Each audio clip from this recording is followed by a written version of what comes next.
Hello விவோஸ், நான் உங்க ஹெர்மி. ராமர் பிறந்த இடமா கருதப்பட்டு வந்த இடத்துல பாபர் மசூதி கட்டப்பட்டதுல தொடங்கி ராமர் கோவில் திறப்பு விழா வரைக்கும் 500 ஆண்டுகள் வரலாறு டு ஆரம்ப காலகட்ட போராட்டங்கள், இதுக்கு எல்லாம் திருப்பு முனையா ஏற்படுத்திய தொல்லியல் ஆய்வு என்ன சொல்லுது அப்படிங்கறத பத்தி தான் இந்த வீடியோல நம்ம பார்க்க போறோம். வீடியோக்குள்ள போறதுக்கு முன்னாடி மறக்காம ஹெர்மி டாக் சப்ஸ்கிரைப் பண்ணி வச்சுக்கோங்க. அயோத்தி தலைநகரமா கொண்டு சூரியவம்சி ஆட்சியாளர்கள் வரிசையில வந்த புகழ்பெற்ற அரசர் தான் ராமர். இவர் பிறந்த பூர்வ ஜென்ம பூமியை தான் ராமபூமி அப்படின்னும் இது ஒரு புனித நகரம் அப்படின்னு சொல்லப்படுது. ராமாயணத்துல சொல்லப்பட்ட இந்த வரிகளை இப்ப வரைக்கும் மக்கள் ஃபாலோ பண்ணிட்டு தான் வராங்க. காபூலை கைப்பற்றி இந்தியா மீது படையெடுத்து வந்த துருக்கியை சேர்ந்த மாமன்னர் தான் பாபர். பல போர்கள்ல பல இடங்களை இந்தியாவில கைப்பற்றியிருந்தாலும் வட இந்தியால முகலாய ஆட்சியானது நிறுவப்பட்டது பாபர் ஆட்சி காலத்துல.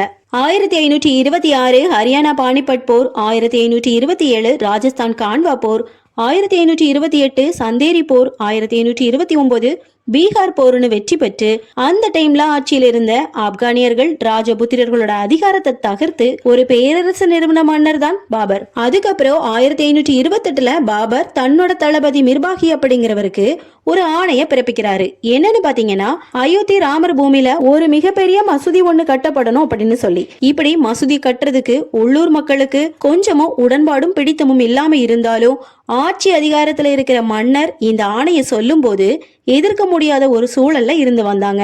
அப்புறம் பாபருக்கு பின் வந்த அக்பர், ஷாஜஹான், ஹுமாயூன் அரசர்கள் கூட பாபரோட இந்த வழியை தான் பின்பற்றி வந்தாங்க. இதனால முகலாய பேரரசு இந்தியா முழுவதும் பரவி இருந்தது. அதுக்கப்புறம் ஆங்கிலேய ஆட்சி இந்தியாவுக்குள்ள வந்து இந்தியாவையே ஆள ஆரம்பிக்குது.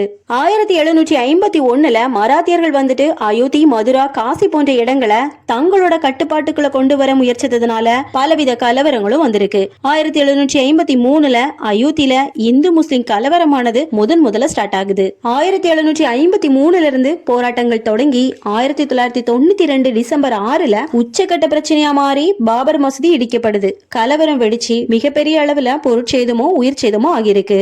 இந்த நிலையில 2001ல மறுபடியும் பிரச்சனை பெருசாகி வழக்கு இருந்துட்டு வந்த நிலையில 2003ல பாபர் மசூதிக்கு அடியில ஒரு இந்து கோயில் இருந்ததுக்கான எச்சங்கள் இருக்கிறதா இந்திய தொல்பொருள் ஆய்வாளர்கள் ஒரு ரிப்போர்ட்டை கோர்ட்ல சப்மிட் பண்றாங்க. அதாவது ஏற்கனவே காலியாக இருந்த இடத்துல பாபர் மசூதி கட்டப்படல அப்படின்னு உறுதியும் செஞ்சாங்க.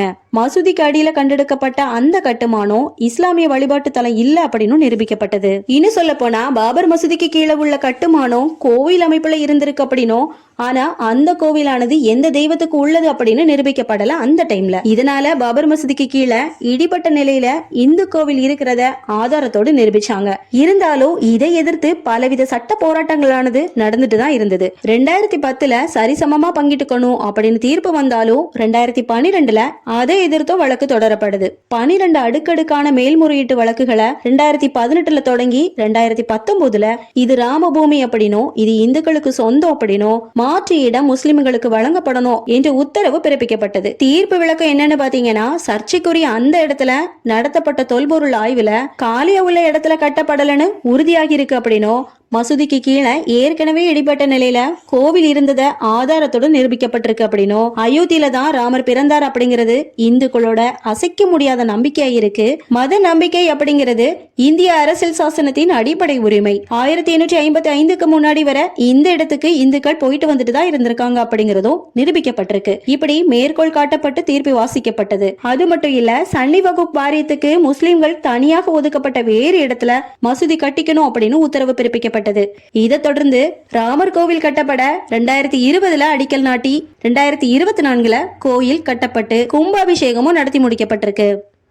பொதுவா இந்து அப்படிங்கிற ஒரு பெயர் இன்னைக்கு, அதாவது முஸ்லாமிய ஆட்சி பிரிட்டிஷ் ஆட்சி காலத்துல இஸ்லாமிய கிறிஸ்தவர்களின் வருகைக்கு பின்னால் சொல்லப்பட்ட பெயர் தானே தவிர அன்று நம்முடைய வாழ்வில் முறையாகத்தான் இருந்து வந்திருக்கு. இத பத்தி நீங்க என்ன நினைக்கிறீங்கன்னு மறக்காம கமெண்ட்ஸ்ல சொல்லுங்க. தேங்க்ஸ் ஃபார் வாட்சிங். இந்த பதிவு உங்களுக்கு பிடிச்சிருந்தனா லைக் பண்ணுங்க, கமெண்ட் பண்ணுங்க, ஹரிணி டாக் சப்ஸ்கிரைப் பண்ணி வச்சுக்கோங்க.